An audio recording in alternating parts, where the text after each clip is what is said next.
My name is Ben, I'm a UK-based mountain leader, and this is the features of a map in 1 minute. An Ordnance Survey map to be precise. Let's start with something nice. Colour. There are pink maps, purple maps, red ones and green. But today we're going to look at orange. Orange lines show the shape of the land. They tell us the height. These black shapes mean a cliff, or sometimes a mine. This is sand, usually found by water, which is blue.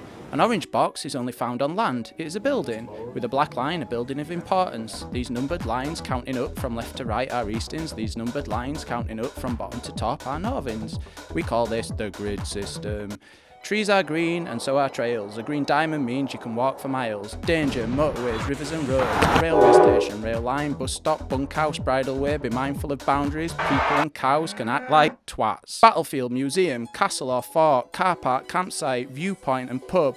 A great place to go, post walk on a path or a trail from a trig point, and remember, Always put your map in a case to keep it safe.